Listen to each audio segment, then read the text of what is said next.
Okay, we're back on. You were telling me how you went to New York, but before that, I believe you made your television debut.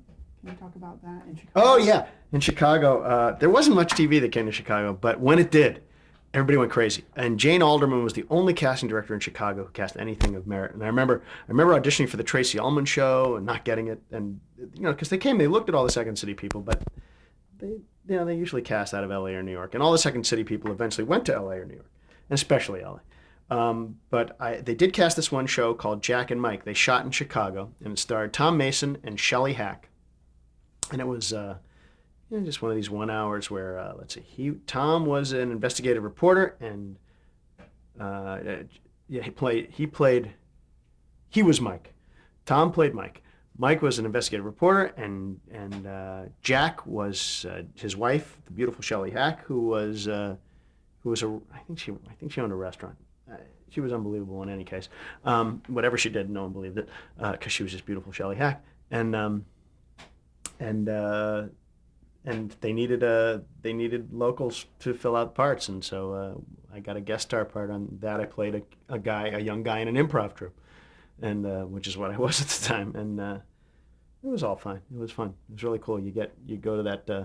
We were shooting on location, and you got to be in one of those, like, the most bare bones trailer. It's just a toilet and like a cot, and you're like, look at this, unbelievable. And kids would come up to the door like, "Are you famous?" I'm like, "Nope," and they'd walk away because they wanted autographs, and I wasn't famous. They didn't care. So, but it was great. It was great fun, and I was very excited. I was very excited to do it, and hope to do it again. And in terms of Second City, how many classes did you Oh, I take? took Or I think it was a year long program, culminating in the grad show where you did the best of your basically the best of your classwork, and then you did the kids show. You did the Second City Children's show after that, and that you did like for a few months, and then if you got lucky, they didn't audition on any regular schedule. So you just sort of hoped that you hung around town and did your improv group, and because the community was what it was, that everybody kind of knew everybody. I guess it was like for musicians with session work, they just kind of knew that you were out there, and you would audition for Second City at some point. But I never auditioned for Second City. I was By then I'd become a stand-up. By then I was out on the road all the time, because at Second City what would happen is you would get into the touring troupe, and they had two touring companies, and I think you could make about $200 a week, which is okay at that point. But I was making like $300 a week, and not willing to go back to 200. And I wasn't seeing any of those people really becoming. They weren't getting the parts on the main stage, and even then you had to go to New York or L.A. to make it. So I didn't bother with it.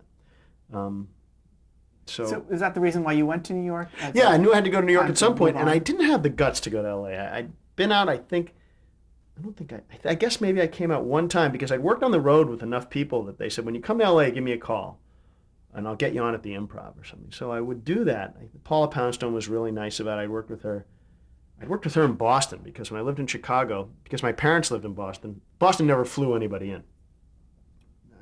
Very rarely. I don't think they ever did.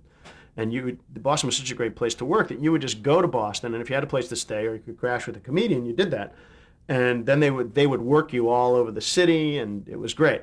So I would go to Boston and stay with my parents, and because I knew Steve and Leo, who were beloved in Boston, there were guys who said, "Oh, this guy has it was kind of like in the mob. This guy's all right." Steve and Leo vouched for this guy, so they got me on stage in Boston, and I did enough gigs that I finally got going there. So I would go to Boston periodically, and I think that's where I met Poundstone, and she was really nice. And I ran into her in L.A., and she said, "Oh, I can get you on at the Improv," and so I got on here, and that was fine. I mean, it wasn't like I was gonna be on showcases for the Johnny Carson show or anything, but it was just to get on stage here. So then I went to New York, and New York was great at that time because you could do about on a weekend night, if you were really a working comedian and you got busy. I mean, it doesn't happen right away, but it got to be this point where I would do like 7 or 8 shows on a Saturday night. And you got a little crazy because you forgot what you'd said. You're like, did I already tell these people this? You'd have no idea because you're starting to repeat yourself. And you were supposed to repeat yourself. Obviously, some jokes you were going to do in your set every time, but some of the stuff you were trying to change up, and that's where, and I had to change up. I tried to do a new joke every night, or at least a couple, and I tried to do a new joke a lot of times every set for a while there, and it was, once you left the roadmap, once you left the, you know, the plan, you were really sort of at sea if it was late at night and you'd been doing a lot of shows. But you could do like 12, 15 shows a week, which is really great for your comedy. I don't know if it's like that now. I don't know if there's still the same number of rooms there anymore, but it was really fun. I went to New York in '88. I drove from Carbondale. I worked with Bob Odenkirk in Carbondale, Illinois. I can't remember the name of the club. And I left Carbondale on a Sunday night. There was a Sunday night show. I left at 11, and I figured I'd drive till 4. I was driving my Toyota Tercel, my 1983 Toyota Tercel, full of cleaning supplies, all the stuff that the movers wouldn't allow you to move because it's combustible or whatever. So my wife had gone ahead to New York with a cat box and a sleeping bag and a clock radio. She was sleeping on the floor of our apartment, waiting for me to arrive and waiting for the movers to arrive. So the movers were driving the van. I was driving the Windex and the mops and like, you know, the WD-40. And I started driving, and I kept trying to pull over. America was on vacation that summer, and I could not find a place to stay, so I slept at a couple of rest areas for like 20 minutes at a time until I got to New York and unloaded all the cleaning stuff.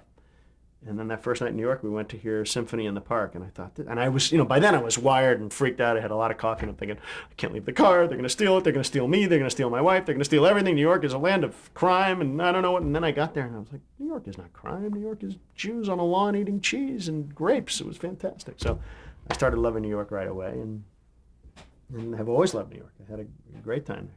Now, previous to moving to New York, was Jack and Mike your only television Absolutely. appearance? My only TV appearance. And that should have been enough. I mean, at one point I'd gone to New York. I think shortly after I got to New York, I actually have relatives in show business. I have a couple relatives in show business. Daniel Melnick was one of the producers of Get Smart.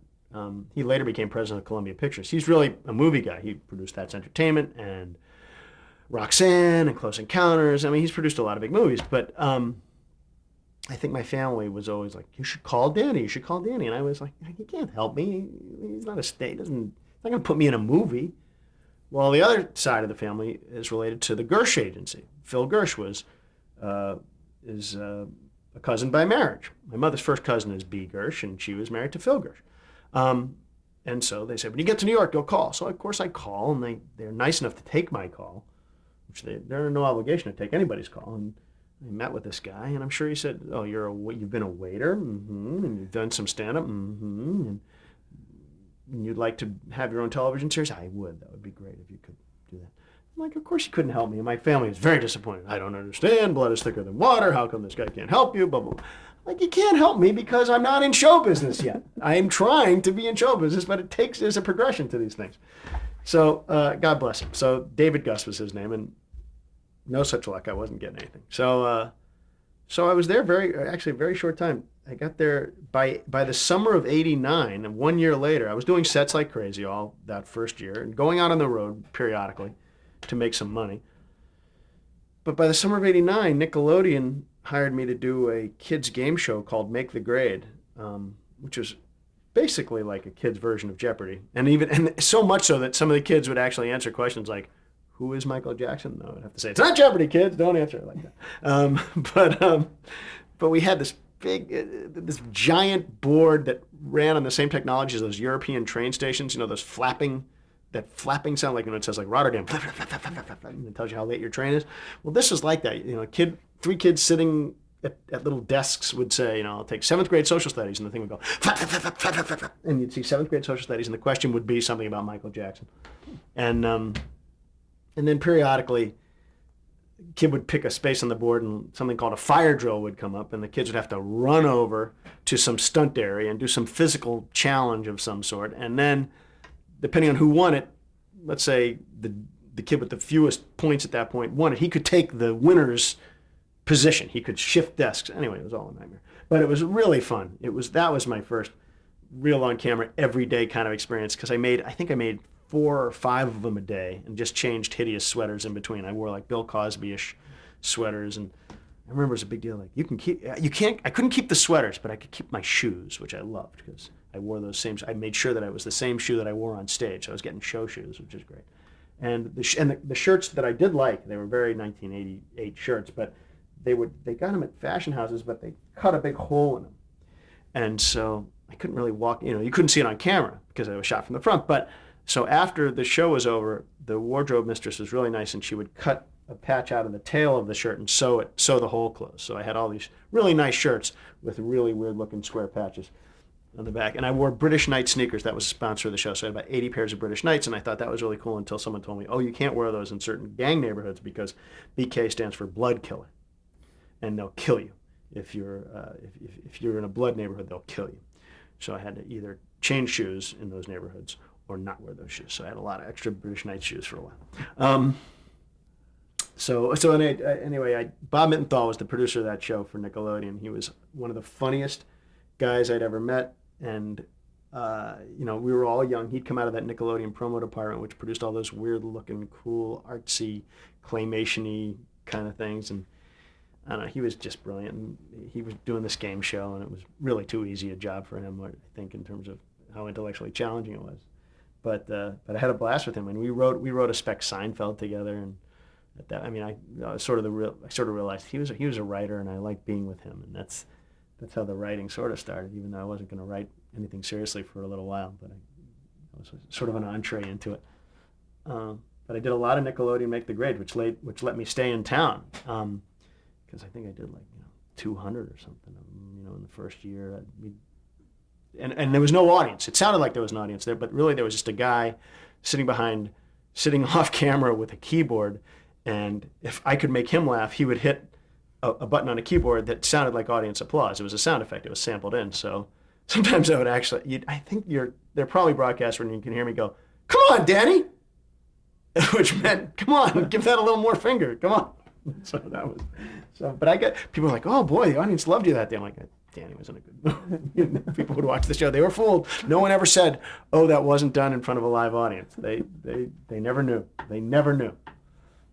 You did another show shortly thereafter, the Wish You Were Here. Yeah, actually, I was supposed to get on a train and do a whistle stop tour all the way down the Eastern Seaboard to open Nickelodeon studios in Orlando.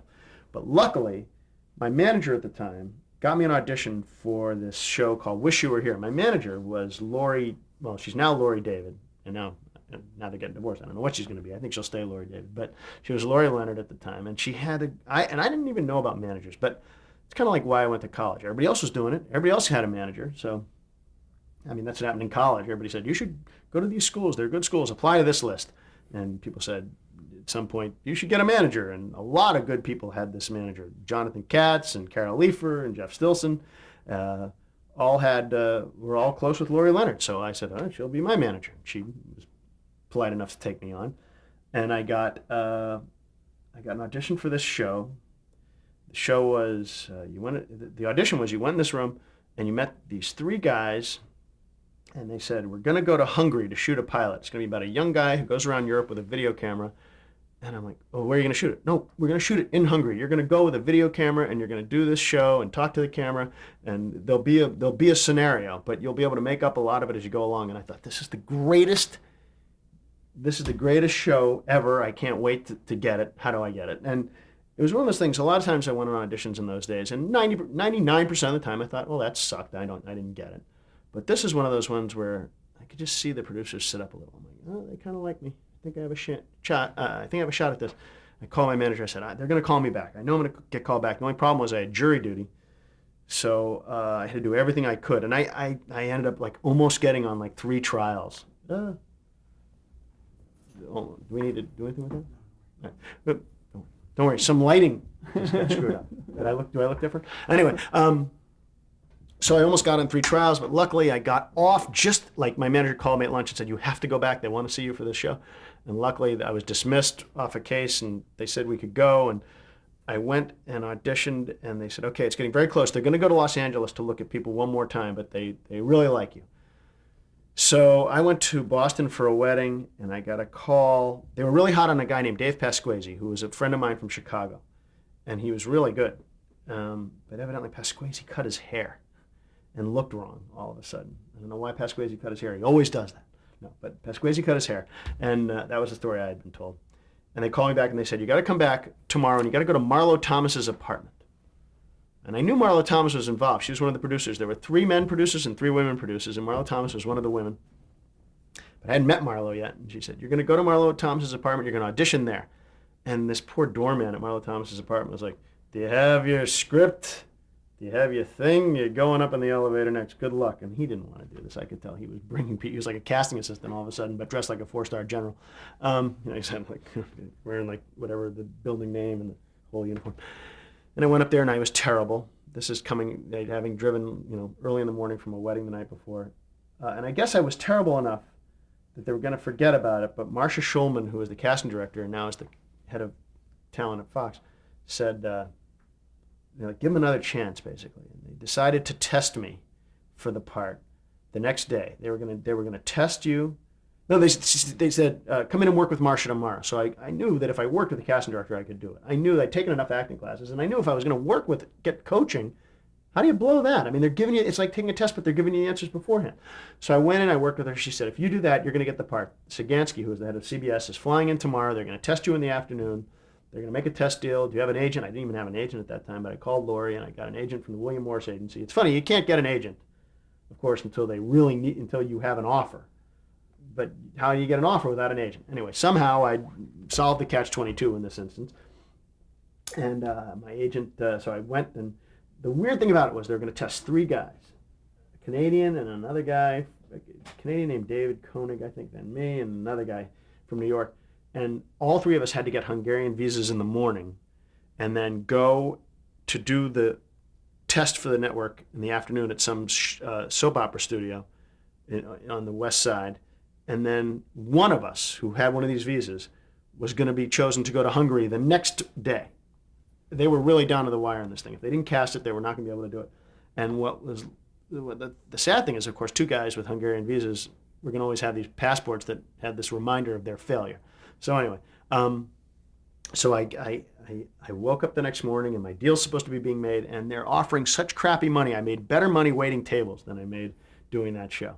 And but I'm getting a little ahead of myself. At some point, I'd said, "Forget it. I'm not doing this. I'm not doing this." And they said, "Really? Okay, fine. That's fine." My agent was saying, "Don't do it. It's useless. Don't do it. The money's so insulting." I'm like, "Yes, so insulting." And then finally, they called back with $500 more. I said, "I'm no longer insulted. Let's do it. I was just a comedian yesterday. If I get this part, I'm going to be leading a TV series. I'm going." So I went down there, and it went really well. The audition went very well, and I could tell because it was one of those, like, when I left the room, they were like, "Can you stick around?"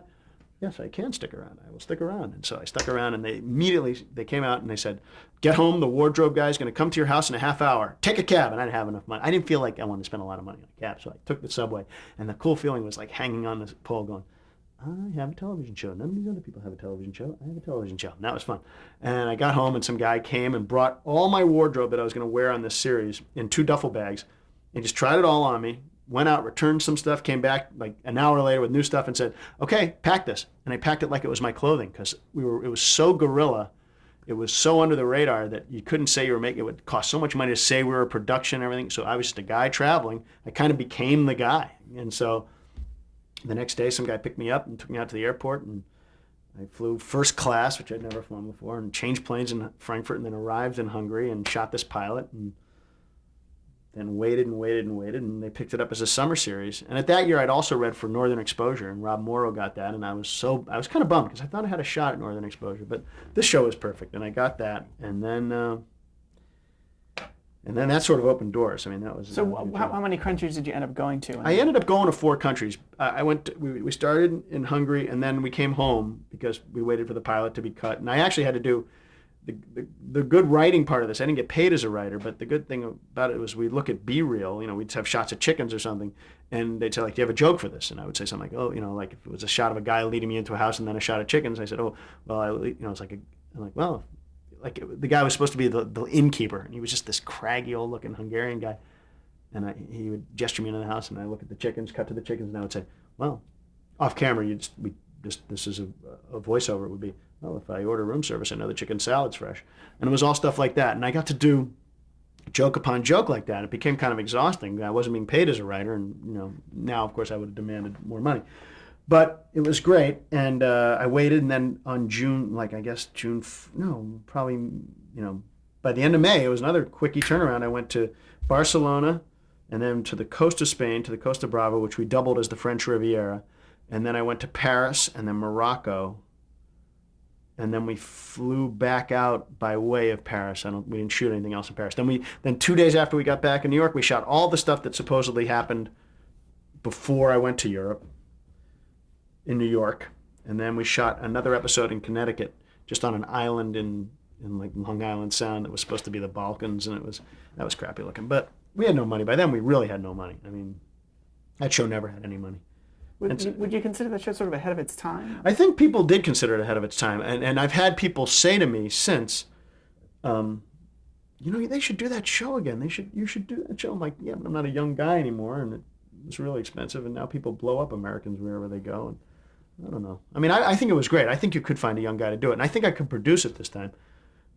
With a little more money behind it, I think I can make it look good. I don't think there's any need for the actor to change clothes in a moving van the way I did. There were a lot of times where it was like, get the shot and let's go. They're the police. Like we literally had to like scamper out of places. Scamper. Was there any hope of it getting picked up, or was it only? It was really a summer intended to series. be- I think they hoped that they were gonna have to do China the next year, but never felt like that. And I was also tired. I got nodules on my vocal cords from overwork, and it was really hard. By then I was kind of spent. After like the 3 months that summer, I was really sort of dead tired. I would have done it again, of course, but like I said, I think I made $6,500 for the pilot, and I probably worked. I was working like 80-hour weeks. It was crazy. It was really crazy. And so how did you come to Los Angeles? Well, what happened then was after Wish You Were Here, my friend Alan Kirshenbaum, who I'd known from college, he'd been in a play with my wife Liz. He was out here, was a young writer, and he was getting all kinds of attention. He'd worked for Ed Weinberger on Dear John and Baby Talk and a bunch of these shows, and he wanted his, and we did a live presentation of his pilot. It's a classic. We're going to shoot your pilot. No, we're not going to shoot it. We're going to shoot a piece of it. No, we're not even going to shoot a piece of it.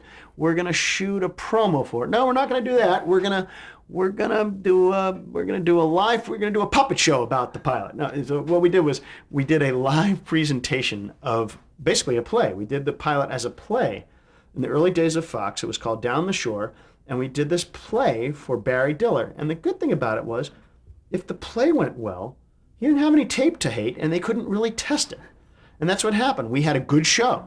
Tom McGowan, who's a great actor, who I've used in pilots and who we used on Everybody Loves Raymond, was the star of this thing. I mean, he did a great job in this pilot, in this episode, and so they picked it up. And so they picked it up for 6, and maybe they picked it up for 3, maybe 6 episodes, and then they picked it up right away for another 7. Anyway, we shot 13 the first year.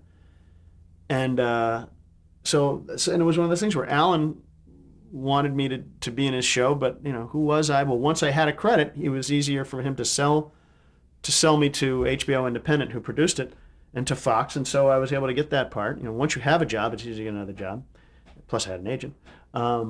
So that was it. So I got that part. And, so what was the name of that show? And what was that? Was called Down the Shore, and I still get letters from this one fan. There's one fan out there who says that show was really like Friends. It really was like Friends. Well, it was like Friends, except we were ugly. That's not fair. Only the guys were ugly. The original cast was Catherine DePrume, Anna Gunn, Pamela Siegel, Louis Mandylor, me, and Tom McGowan. And actually, there were other people who were in the presentation who were not retained for the series. But we had a blast, and my wife was pregnant like crazy. She was almost due when we were shooting the first 3, and I kept thinking, oh my God, what are we going to do? Hope the baby's born on hiatus. And sure enough, my son Marty was born right between production in the gap in the production schedule between the 3rd week and the 4th week. So it was just, and we lived in some month-to-month furnished rental apartment over in Burbank, and it was just like, not an easy way to go through a pregnancy. I'm sure my wife was like, you don't even own the towels, and she was like, can we just go back to our apartment in New York? And she never said anything. I think she was always been very supportive. And around the same, then in between those two, we did 13, and then I did an HBO special. Because I was still doing a lot of stand-up. I did an HBO special that next spring. We shot it in Miami. And I refer to my son, I refer to a baby in the special. They still run that special. I refer to that baby, talk about my son. Now that baby's 16 years old, so we're almost 16. That was for the series that was called One Night Stand. It wasn't a series. Well, I guess it was a series. They shot a lot of comedy specials all at once. They decided to do like a week of comedy specials down in this cool looking theater in Miami. I'm trying to think who else did one. Alan Havey did one. John Rigi did one. Eddie Griffin did one. There were a lot of us, and they shot them night after night after night. And I think it was like we sort of drew names out of a hat, or I don't know how they did it, but they figured out 2 comics a night, and you did. I think you just did one. I think you just did one set. I think it was one set, which is weird. You would think that you'd give it 2 sets at least and cut one together. I don't remember. Maybe it was 2 sets. I don't remember having one good set. And in terms of now you're starting to get more interested in writing. How did you? I'd always written my own stand-up stuff. But what had happened was, and I'd written in college, but I hadn't really considered it as a career. Although my father had early on when I said I'm going to be a TV actor. He said, "Yeah, I think someday you might be a writer." I mean, like think of like Buck Henry, who was one of his idols. It's like think of Buck Henry. He was an actor, but then he did get smart, and I was insulted. I'm like, "Oh, I want to be a famous actor. What do you know?" And he was right. It was better to be a writer. But that came after Down the Shore ended. I was talking to Peter Tolan one day, who was a big TV writer, and he had been the writer on Wish You Were Here in Hungary, and we were the only Americans there besides the producers, so we hung out together all the time, and we were friends out here. And I was talking about Car Talk, the show on NPR. And I was doing impressions of those 2 guys. Yeah, they're from Boston. So he's from Boston and I'm from Boston. I'm doing the accent. He said, that's a great idea for a show. He had a deal at Disney. He said, we should do that. You should do that show. Shake my hand. We'll go pitch it tomorrow. I'm like, what? So sure enough, we went in and pitched it like the next day. I didn't realize I was a partner. I mean, I'd shaken his hand, but I didn't realize he was serious. And sure enough, we sold this thing very easily, and it felt great. And then it became a script that George went. Then we wrote the script. We pitched it and then wrote the script. We sold it to NBC originally. And then they had a deal with George Wendt. And George Wendt was not liking any of the scripts he saw that year. He'd come off of Cheers. And he liked this. The only problem was, I think he liked Tolan's writing. But he didn't want to have those rhythms of the Car Talk guys. Those guys talk too fast. George does not talk that fast. And he didn't have that chemistry that those guys have on the show with anyone. But he did like this guy, Pat Finn. So Pat Finn he never really liked it. George was willing to do this show, but he didn't really love the whole garage aspect of it, which is sort of what we loved about it. I don't know. Anyway, we did find Pat Finn to play a brother to him, and that was great. He replaced, George originally was paired with Dan Castellaneta in the pilot for NBC, and they passed on it. But CBS picked it up for 13 on the air guaranteed. And so that became the George Wendt Show. And I was all of a sudden a producer. My title was producer. And that was where I learned a little bit about writing. You certainly don't learn it in 10 episodes. So you created the series? I was a co-creator of that show, but really it was Tolan. I mean, he was sweet enough to put my name on it, but that was, we broke the story together, but Tolan works fast. I mean, that was a half hour. I mean, we broke that story like in an hour. And the pilot episode was good. But it was really weird it was a real sort of, I just kind of, there's a little acting there. I had to like pretend I knew what I was doing. And that's what happened. So once I'd done that, then I had a writing credit. And after having a writing credit, my friend Mitch, I met Mitch Hurwitz out here, and Mitch said, you should work on I have a job for you on the Larry Ketch Show. And I guess I had fans at Whit Thomas, and they said, oh yeah, you can hire him. And so I got hired as a consultant on that show, and Mitch helped. I learned more about writing on that, and then the next year, this is like 94 now, I got a pilot as an actor. Laurie Leonard, well, now Laurie David, had a show called Sammy and Friends.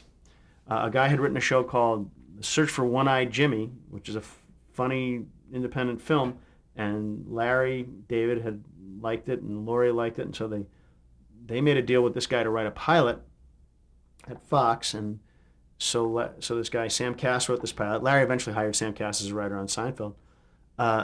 Sam wrote this pilot, and it was a little Seinfeldian, sort of like sort of that off kilter, sort of a little weirder than the characters on Seinfeld.